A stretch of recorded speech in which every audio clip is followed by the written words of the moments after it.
Okay, hey guys. So, once again, adjusting my computer. We're going to be doing chapter 21. Um, Toxicology. Sorry,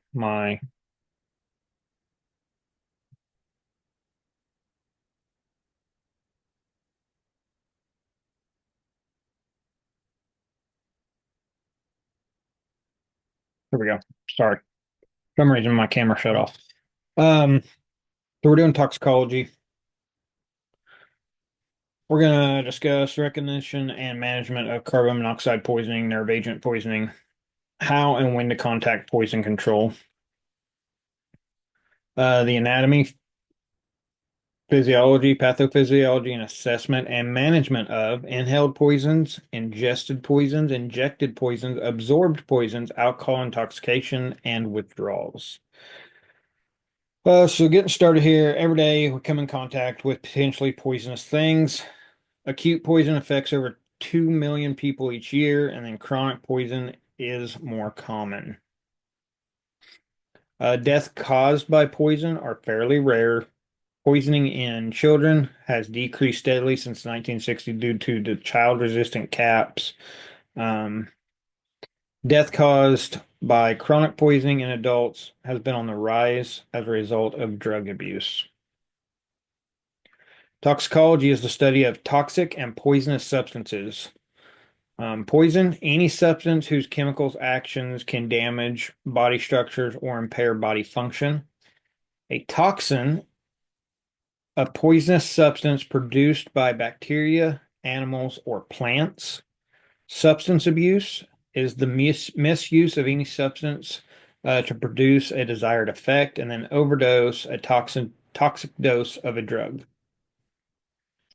So your primary responsibility to the patient is to recognize the poisoning that's occurred, pay attention to your surroundings. Very small amounts of some poisons can cause considerable damage or death. The signs and symptoms of poisoning vary according to specific agents. I've talked a little bit in the past about when we go into people's homes or we go on these scenes, part of our job on that scene size up is to do a kind of rapid scan of the entire room, the entire area. And so noticing things like illegal drugs sitting on counters or, you know, meth pipes, syringes, anything that looks out of place or wouldn't be in your home or a normal home. Those are the things we need to pay attention to because it can lead us in the right direction.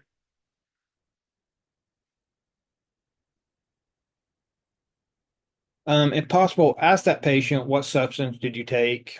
They're not going to be honest with you 9 times out of 10. When did you take it? When was you exposed to it? How much did you ingest? Did you have anything to eat or drink before and after you took it? Has anyone given you any antidotes or any substance orally since you ingested it? Um, how much do you weigh? So that's kind of a big one because the meds we can push we are weight based. If it's an illegal drug, they're not going to tell you the truth. They're going to lie to you, their spouse, their significant other. They're not going to be honest with you. So just kind of be prepared for that. That's why we need to use our common sense, our index of suspicion, and study our surroundings.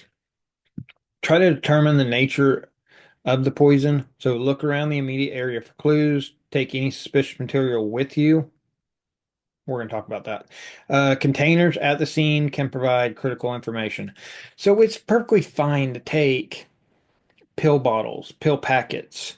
Um, I actually ran into this not long ago. Do not grab like a bag of meth off of the dresser and take it with you. Um, I had a call where there was literally a bag of methamphetamine. There was a whole bag of marijuana. There were crack pipes. There was this little extension thing with a roach clip on it. I'm guessing for smoking their blunts. Don't take that stuff with you. Don't put that in your truck. Um, Medications and things like that, yes, it's fine. If we're talking about a chemical of some kind, um, don't put the chemicals in your truck. with you and the patient. Take pictures of it or have law enforcement bring it to the hospital. Um, just be very careful about what you take with you. If the patient vomits, examine the content of the pill fragments, note and document anything unusual that you see. This is terrible. This is nasty. Once again, I'm probably not going to be just leaning over that, examining it. I might take a picture and look at the picture. Um, but this is your call. How you provide treatment depends on how the poison got into the patient's body. So there's four main routes that you need to know. There's inhaling, there's absorption, there's injection, and ingestion. All four can lead to life-threatening conditions. So A, he's sniffing some rubber cement. B, there's something on the skin, so it's absorbing in. C, ingestion, he's taking pills, he's swallowing them. And then D is injection, shooting up with something. Uh, most of the patients, sorry, wow, move that patient into fresh air immediately if you think it's an inhaled poison. Um, The patient may require supplemental oxygen. 90% of the time they will. If you suspect the presence of toxic gas, call a specialized resource such as a hazmat team. They need to go in there suited up with oxygen tanks. So once again, pay attention to your surroundings before you go running in.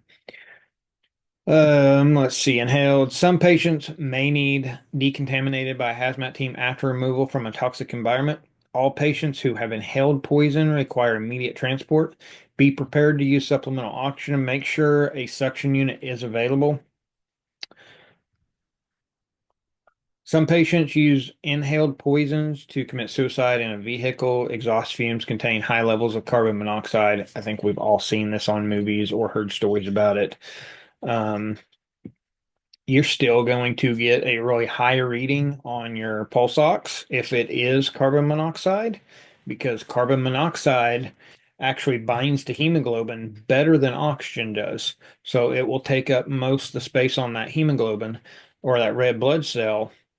And so when our pulse ox is reading the amount of oxygen on the hemoglobin, it's actually reading carbon monoxide. So you could have 100% on your pulse ox and truly your oxygen levels might be in the 60s, 70s,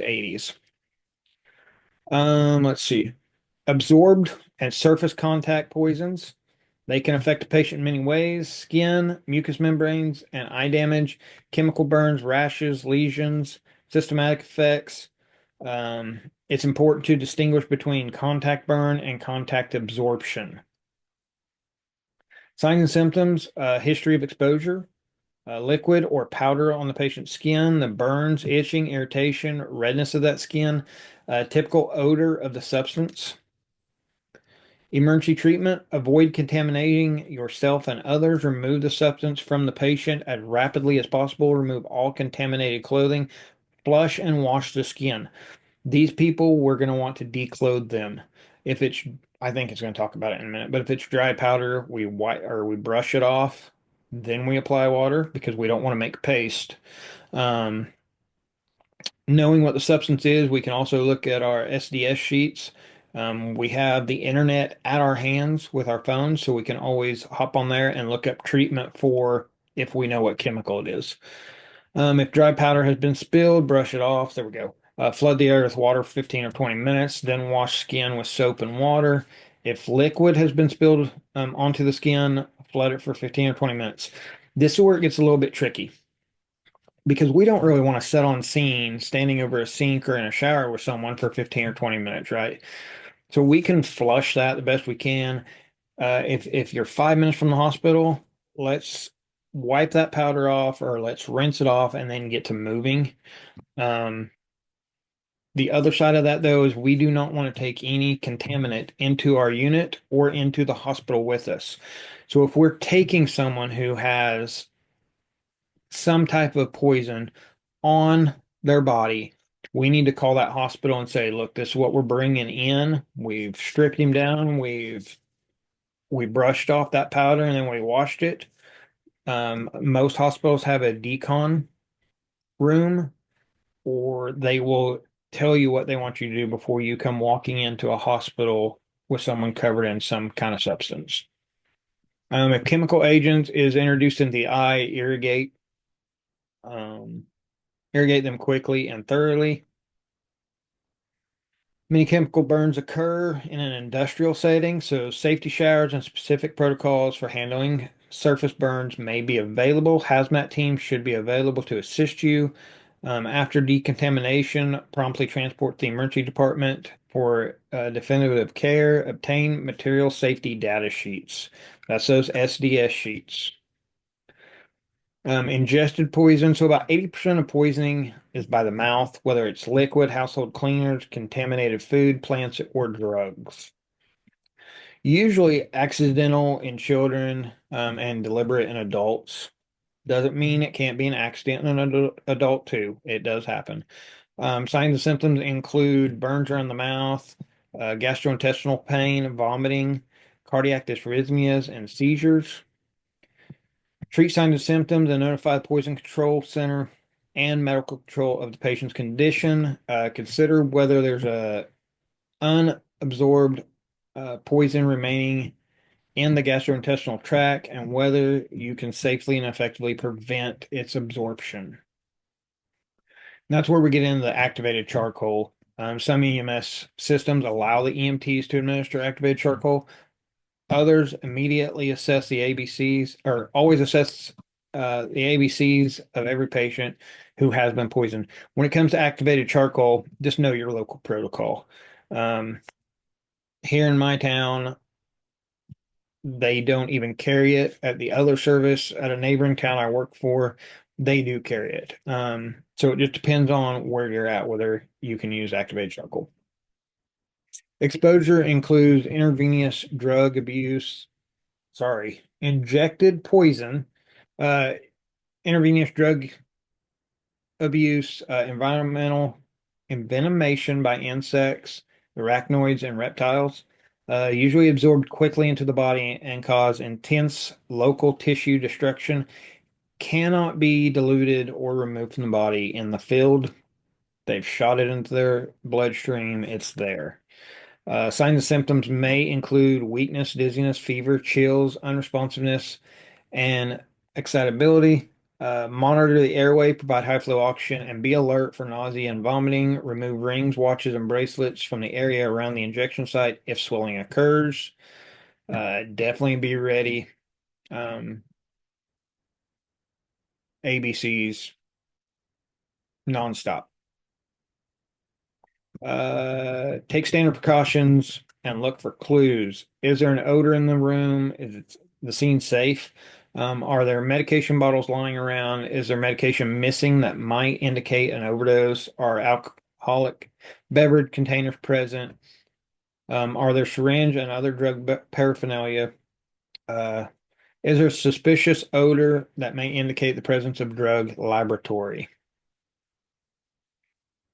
Determine the severity of the patient's condition. So obtain a general impression right off the bat. Assess the level of consciousness. Determine any life threats. Do not assume a conscious, alert, or oriented patient is in stable condition. And that's kind of what I was saying a second ago by just be ready. It depends on what they took. They can go from perfectly normal to not breathing to aggravated and violent. I mean, it can go 10,000 different directions. So you just need to be on your guard if you're dealing with this type of event. Airway and breathing, we kind of talked about it. Have your suction ready. Um, you know, be ready to give oxygen. Use that pulse ox. Sorry, I have a fly in here. Circulation, assess the pulse and skin condition. Will vary depending on the substance involved. Pulse, quality, rate, and what's our skin condition. Transport decision. I'm going to consider prompt transport every single time, checking those ABCs. Um, Everyone who's exposed to hazardous material must be thoroughly decontaminated by a hazmat team before leaving the scene. This goes back to don't put chemicals in your truck. Don't jeopardize you, your partner, or future patients because you loaded someone covered in a dangerous powder or whatever in your truck. Investigate the chief complaint.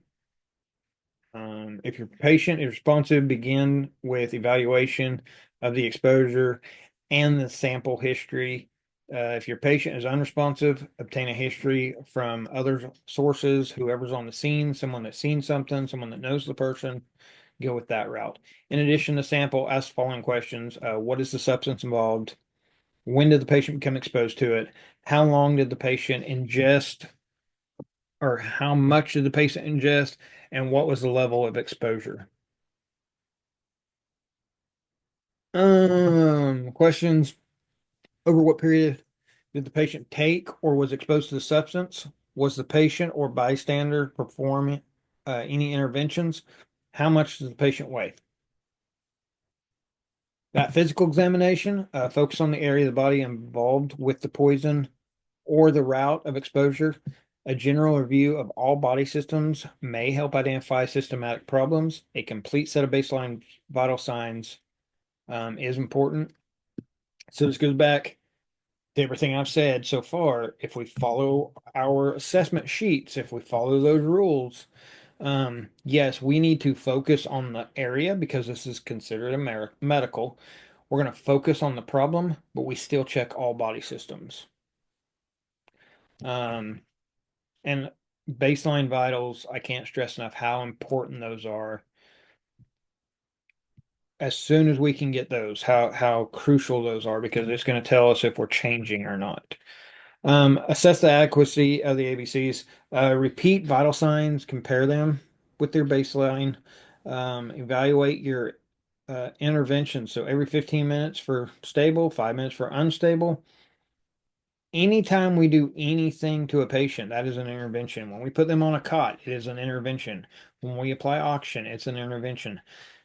If we do an intervention, there should be a reaction. So we need to document and pay attention to every single thing we do and how they react to it. Treatment, supporting the ABCs is your most important task. Contact medical control or a center to discuss treatment options. Manage airborne exposures with oxygen. Remove contact exposures with water. Consider activated charcoal for ingestions if your protocol allows it. Um, I can tell you right now, you go pull your protocol right now on any poisoning, and it's going to say contact poison control. That's what your protocol says. They all say it. Poison control, they're the experts on poisoning. So that's what protocol is going to tell you to do. Communication documentation. So report as much information as you have about poison or chemical to the hospital. Bring the material data sheet to the hospital if the poisoning occurred at work, at a work setting. Um, Once again, call them, let them know what you're coming with and what you think the poison is, whether you've got them decontaminated or not, um, what you found, how they've reacted so far to your interventions. Um, it's just a basic hospital report, but we need to try to determine what chemical it was at least. Ensure scene safety, remove tablets or fragments from the patient's mouth. Wash or brush the poison away from the patient's skin. Assess and maintain the patient's ABCs, provide oxygen, and perform assistance ventilation if necessary. Treat for shock and transport the patient promptly to the nearest hospital. Some EMS systems allow EMTs to give activated charcoal by mouth. Know your protocol. Why did there we go. Activated charcoal binds to specific toxins, which are then carried out of the body in the stool. Uh, Contraindications in patients who have ingested alkali poisoning, cyanide, ethanol, ethanol, iron, lithium, methanol, mineral acids, and organic solvents. A decreased level of consciousness and cannot protect their airway. So, activated charcoal, it says right there, know your protocol, usual dose for an adult or child is 1 gram per kilogram. Um, so I'm sure I've mentioned it before, to figure your kilograms into pounds or your pounds into kilograms, it's 2.2. So someone who weighs 50 kilograms is going to be just slightly over 100 pounds. 50 times 2.2. Or if it says that they're 100 um, pounds, then we've got roughly 50 kilograms. Um, so I was going to see if it explained how activated charcoal worked. Before you give a patient charcoal, obtain approval from medical control, shake the bottle vigorously. You may need to convince the patient to drink it, but never force it. Record the time when you administered activated charcoal. If the patient refuses activated charcoal, document the refusal and transport the patient for further evaluation. Side effects are constipation and black stool. If the patient has ingested a poison that caused nausea, he or she may vomit after taking charcoal. They're going to vomit either way. It tastes horrible. It's nasty. Um, so just a quick rough rundown of what activated charcoal does. It literally goes in uh, and it binds to, or if you will, covers up um, the toxin so that it can't be absorbed. It can't be processed through metabolism, and then we just kind of get rid of it. So really, it goes in there, in my mind, this way it works, and it forms a balloon around that toxin so that it can't absorb through the body system. I know that's not like the perfect wording for that, but in my head, that's how it works. Over time, a person with routinely misuse of substances may need increased amounts of it to achieve the same result. That's what addiction is. We try it once, fall in love with it, felt great. I want to have that feeling every time, but it's never as good as that first time. And so they take more and more and more and more, and they just keep upping that dose and trying to achieve that very first, like real high. Um, that's where the problem comes from. This is called developing a tolerance. A person with an addiction has an overwhelming need to continue using the substance or at whatever cost. Almost any substance can be abused. Um, the importance of safety awareness and standard precaution cannot be overemphasized. Knowing drug abusers have a highly high incident of serious or undiagnosed infections, including HIV and hepatitis. We don't want to characterize people, but you can kind of tell on some of these people. We always assume everyone we treat's infectious. These are probably more so. Many calls to service have a connection with alcohol use. Alcohol can damage the liver, whether through chronic overuse or occasional heavy use, binge drinking. Uh, Binge use can be more damaging than chronic use depending on the frequency of the binging and the surrounding circumstances. Alcohol is a powerful central nervous system depressant, decreases activity and excitement, induces sleep, dulls the senses and awareness, slows reflexes, and reduces reaction time. May cause aggressive or inappropriate behavior and lack of coordination. Alcohol increases the effect of other drugs and is commonly taken with other substances. If a patient exhibits signs of serious central nervous system depression, provide respiratory support. May cause vomiting. Patient may experience frightening hallucinations or delirium tremors, DTs. DTs are characterized by agitation and restlessness, fever, sweating, tremors, confusion, disorientation, delusions, hallucinations, and seizures. I've only seen one in real life. Got called to a gentleman not acting correctly. Family called. We got there thinking maybe stroke, maybe blood sugar, wasn't real sure. Um, Come to find out, we do our history taking, and he had been a lifelong drinker and he had not drank for a couple weeks and he was going through DTs. He had the agitation, the restlessness, he had some confusion. Um, Just was not him at all. Opioids. So an opioid is a type of narcotic medication used to relieve pain. An opioid is a subset of the opioid family and refers to the natural, non-synthetic opioids. Name for the opium and poppy seeds, from which cocaine and morphine are derived. So here's a list of your opioids. Some of them you're going to recognize, some of them I really don't know that well. So cocaine, fentanyl, heroin, hydrocodone, um, morphine, methadone, oxycodone. Those are all really easy to find, as sad as that is, and they are abused all the time. Prescription opioids are among the most common abused in the United States. Some people become physically dependent on the opioids after taking an appropriate medical prescription.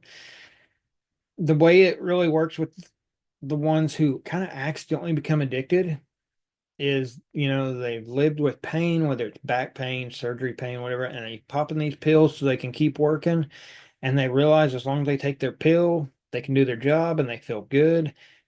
And they don't realize that pain's gone. They don't realize that they're healed. And so they just continue to take these things almost on a routine just because they don't want to hurt anymore. And then a year later, they realize, oh my gosh, I've been taking two Lortab a day, three Lortab a day, and I don't even need them.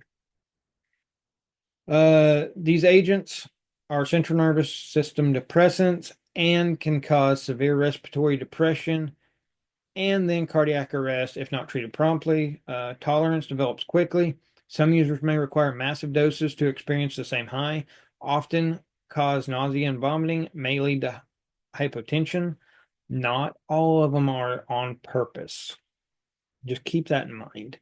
Um, but opioids do shut down the respiratory system.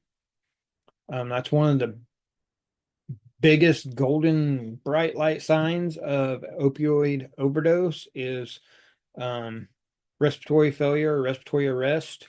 Um, Massive overdose, you're gonna might have snoring respirations or agonal breathing. Respiratory rate of 4, 6, something like that. That's one of the big things that opioids do. That's why that Narcan goes in there, blocks off those receptors, stops the opioid from getting in those receptors, and then our respiratory drive kicks back in. That's why people wake up pissed off. We took away their high, and we allowed them to breathe again. Although seizures are uncommon, they can occur. Patients typically appear sedated or unconscious and cyanotic with pinpoint pupils. Naloxone reverses the effect of the opioid overdose, can be given intravenously, intramuscularly, or intranasally. In many EMS systems, EMTs administer naloxone by intranasal route. We will practice that in class. Should only be used when the patient has agonal respirations or is apneic. So I really don't like the way that these slides word uh, Narcan or naloxone. It doesn't reverse the effect. That is not how it actually works. So your receptors are doorways to our central nervous system. Um, and we know our central nervous system controls all kinds of stuff, right? So what happens is an opioid will go in that doorway, reaching the central nervous system, and it actually affects our respiratory system. Narcan goes in and plays the bouncer. Narcan goes in and stands in front of that doorway and won't let the opioid in the doorway. It won't let it through the receptors. So it's not reversing it, it is literally blocking it. The problem is Narcan, the bouncer, will only stand there for a certain amount of time and then he's going to leave. If we have enough or a high enough dose of opioid in our system, when that bouncer leaves, we still can get opioids through those receptors, through that doorway. That's why sometimes it takes more than one dose. Um, So it's not reversing anything, it's blocking those receptors so that opioid can't reach the central nervous system. I kind of went on a little soapbox there, but I hate the way they word this. In some areas, lay people are permitted to administer naloxone. Find out from bystanders if the patient has was given naloxone or Narcan. Um, I know here where I live, we have a college, um, and they actually had Narcan vending machines in the college for a couple years. You can get it at your local health department. They hand them out for free. I'm gonna say this, and it's not cool, but if you have a kid in high school or middle school, go ahead and keep Narcan in your purse. Keep Narcan in your pickup, whatever, because one of their friends is gonna screw up at some point. And it's better to have it and not need it than need it and not have it. Barbiturates and ben benzodiazepines, I never can say that word, are central nervous depressants. Alters the level of consciousness. The patient may appear drowsy, peaceful, or intoxicated.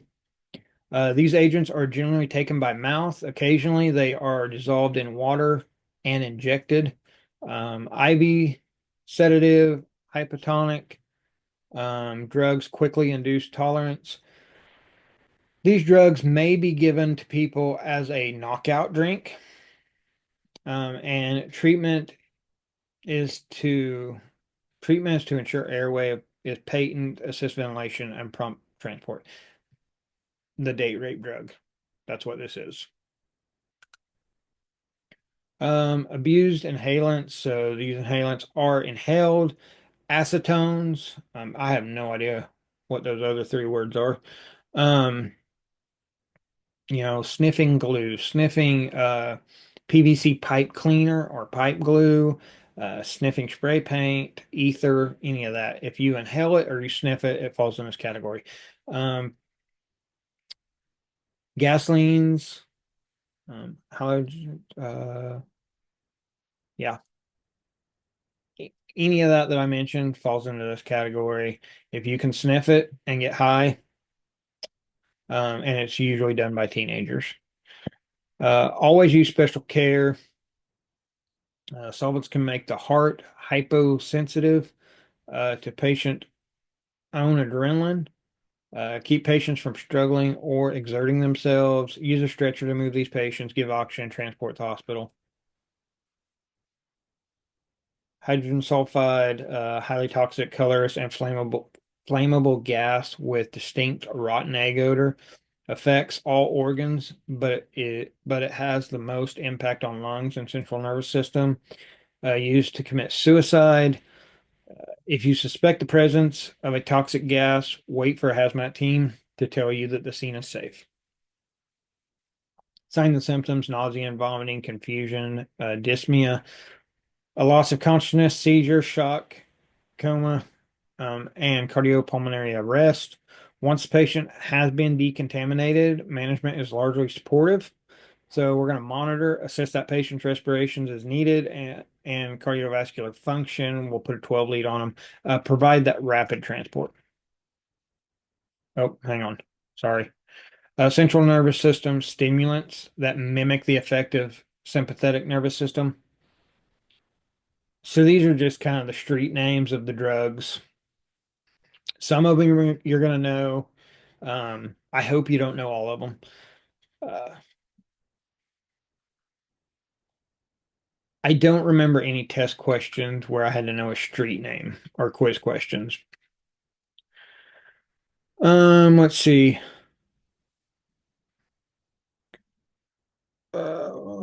Produce an excited state, frequently cause hypertension, tachycardia, and dilated pupils. Includes amphetamines, methamphetamines, phentamines, hydrochlorides, and benzodrine. Dang it. Designer drugs such as MDMA are also frequently abused, commonly taken by mouth, also injected by drug users. Cocaine may be taken in a number of different ways. Can be absorbed through all mucous membranes and even across the skin.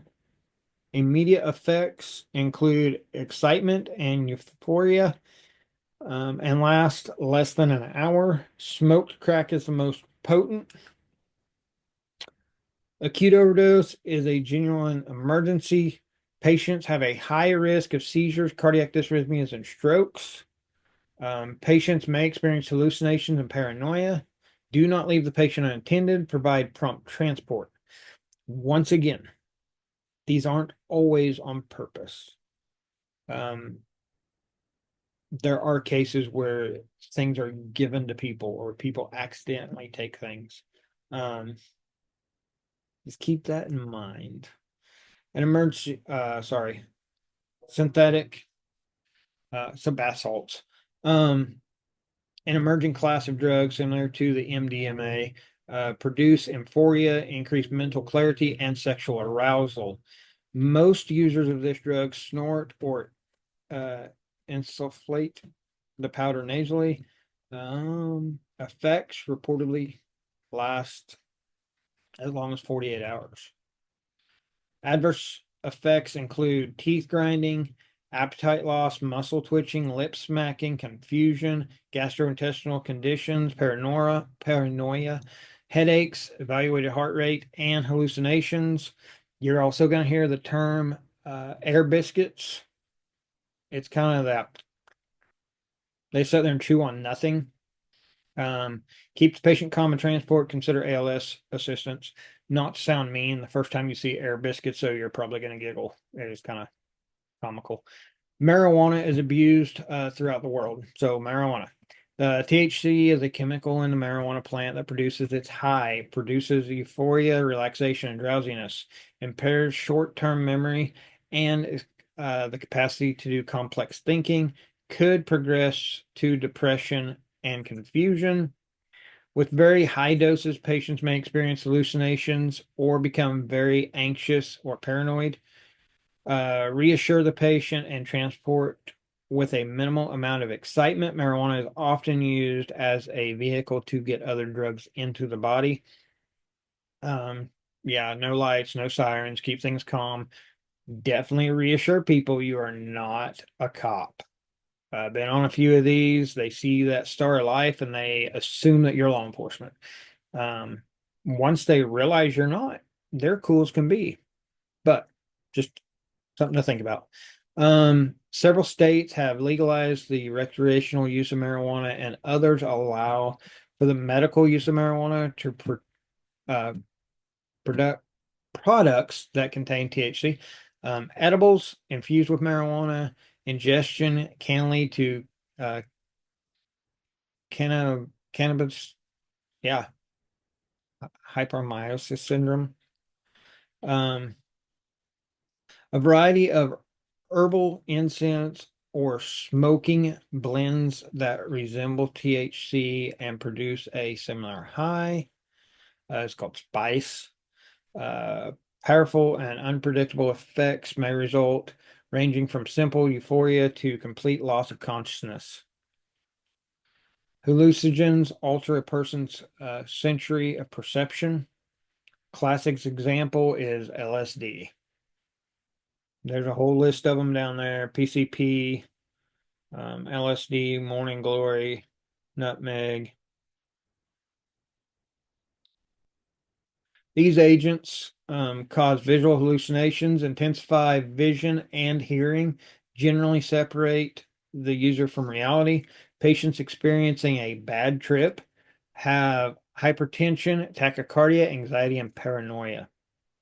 Use a calm professional manner, provide emotional support. Do not use restraints unless you or the patient is in danger of injury. Watch the patient carefully throughout transport and do not leave unattended. Request ALS assistance when appropriate.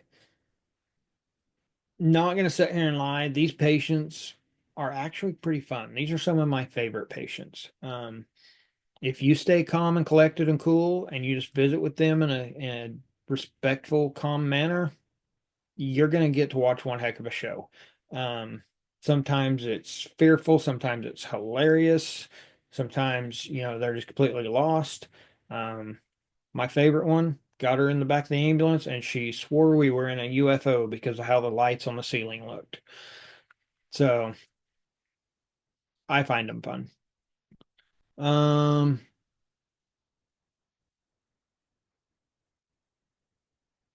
Anticholinergic agents have properties that block the parasympathetic nerve. Hot as a hare, blind as a bat, dry as a bone, red as a beet, and mad as a hatter. Common drugs include atropine, Benadryl, Jimson weed, and yeah, not even try to say that last one. Um, Tricycle, what? Yeah. Antidepressants have specific um, agents. Deaths from these agents can be rapid. The patient can go from normal to seizures and death within 30 minutes. Transport immediately. Consider ALS backup. Overstimulate normal body functions that are controlled by the parasympathetic nervous system. Include nerve gas designed for chemical warfare and organ phosphate insecticides.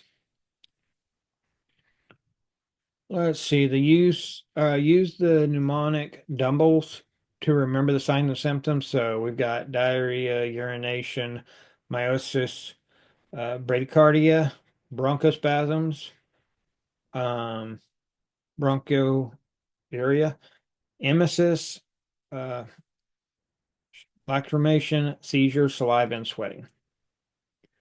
I'm going to tell you guys, study, learn all of this if you want. This mnemonic, you're going to have it on this chapter's test or this chapter's quizzes. Chances are you're never going to see it again. This one's a little different. You might see this one a little bit, but it's not going to be something that I want you to spend a lot of time on. Um, or you can use the sludgeum, which is salivation, sweating, lacrimation, urination, defecation, drooling, diarrhea, gastric upset and cramps, emesis, muscle twitching, and meiosis. I'm not telling you not to learn them. I'm telling you not to spend a ton of time and get stressed out over the 500 mnemonics that the book tells you to learn. We're going to practice the ones you need. You're going to learn the ones you need. Um, I got to think how to say this without saying bad. We're going to learn what you need to learn in class. Yes, you need this information. The book is important. I'm not saying it's not, but there's things in the book that you will never use again. So don't spend a ton of time learning every mnemonic. The most important consideration is to avoid exposure yourself. Decontamination may take priority over immediate transport. Hazmat team will provide decontamination and contain the exposure chemical. After decontamination, decrease the secretions in the mouth and trachea. Provide airway support. Um, Antidote kits may be available. So a duodote auto injector. The kit consists of a single auto injector containing atropine and parallax. I don't know. Um, if you know exposure to a nerve agent with manifestations of signs and symptoms has occurred, use the antidote kit on yourself. So we're kind of looking at biological stuff here. Um, I don't know a whole lot about this stuff. They have this special um, auto injector if you know you're around a nerve agent. Accidental or intentional overdose with cardiac medications has become common. So this is just miscellaneous drugs amongst children and older patients. This goes back to accidental overdoses, and it can happen with any med. Grandma, grandpa have their polypharmacy, their 500 pills they take on a daily basis, and they don't remember if they took their lower tab because their back still hurts. So they take one and then they fall asleep, and when they wake up, their back hurts, so they take another one. And then they kind of all hit at once. That's an accidental overdose. It happens all the time. And it can be with any drug. Children, they just get into stuff and don't know what they're doing. Signs and symptoms depend on the medication ingested. Contact poison control as soon as possible. If you see one of them little pill counter things like by the day, look in it and make sure that they all have the same amount. Make sure that they're not today's Monday and Tuesday and Wednesdays aren't gone. It's little things like that that might clue you into what happened. Uh, Aspirin poisoning remains a potential lethal condition. Ingesting too many aspirin may result in nausea, vomiting, hyperventilation, and ringing in the ears. Patients with this problem have anxiety, confusion, tachypnea, hypothermia, and danger of having seizures. Overdose with acetaminophen is also very common. Some alcohols, including methyl alcohol and ethanol uh, glycol, are even more toxic than ethanol alcohol, drinking alcohol. Almost always caused by eating, sorry, food poisoning is almost always caused by eating food contaminated with bacteria. There's two types. Um, Organism itself may cause disease, or organism may produce toxins that cause a disease. One organism that produces direct effects of food poisoning is the salmonella. I never can say that word. We all know what it is. Uh, Salmonella bacteria. Um, Characterized by severe GI symptoms within 72 hours of ingestions, includes nausea, vomiting, abdominal pain, and diarrhea. Proper cooking kills bacteria. The proper cleanliness in the kitchen prevents the contamination of uncooked foods. The more common cause of food poisoning is the ingestion of powerful toxins produced by bacteria, often in leftovers. The bacterium, yeah, uh, don't know how to say that. Staphylococcus, I don't know, is quick to grow and produce toxins in food. Foods left unrefrigerated are a common vehicle. Sys sys Symptoms usually within 2 to 3 hours or as long as 8 to 12 hours after ingestion. The most severe from the toxic ingestion is botulism. Uh, can result from eating improper canned food. Symptoms are neurological, so we've got blurry vision, weakness, difficulty speaking, and breathing. Do not try to determine the specific cause of an acute GI problem, as we learned in our last chapter. Gather as much history as possible from the patient. Um, when two or more persons have the same illness, take along the suspected food. There are tens of thousands of cases of plant poisoning annually. Many household plants are poisonous or ingested. It is important or is impossible to memorize every plant or poison, let alone their effects. Assess the patient's airway and vital signs. Notify the regional poison center. Take the plant to the emergency department. Have someone bring it. Do not put that in the back of the ambulance with you. Just different plants. Which of the following questions is of least pertinence for an EMT to ask a patient who intentionally overdosed on medication?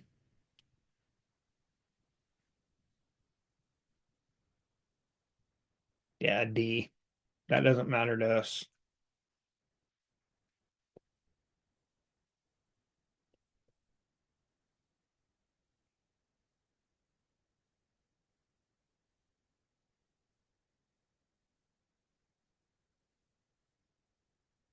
That could be a tricky one.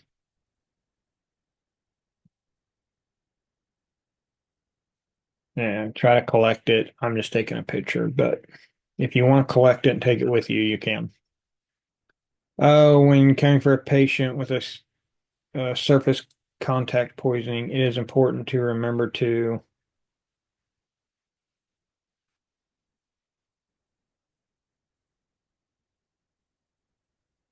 B. Most poisonings occur via the blank route.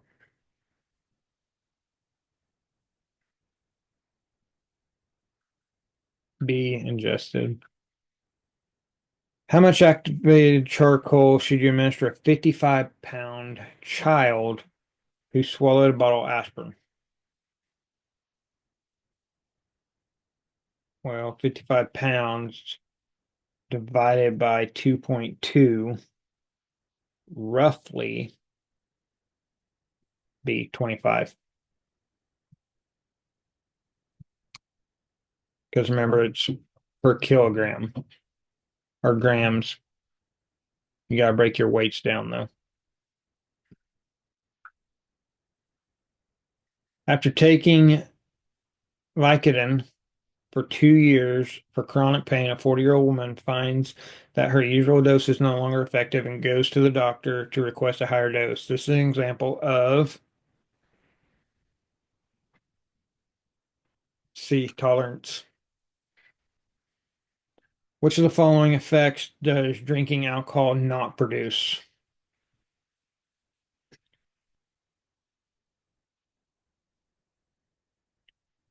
D.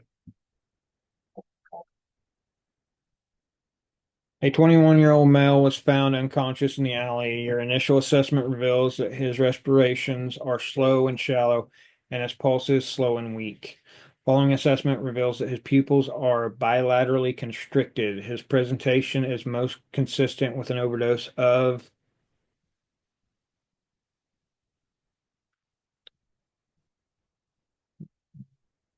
B. An opioid affects your pupils, it constricts them. And then you've got the respiratory that's just went to trash. The mnemonic dumbbells can be used to recall the signs and symptoms of a purologic drug poisoning. The E in dumbbells stands for, I believe it's emesis.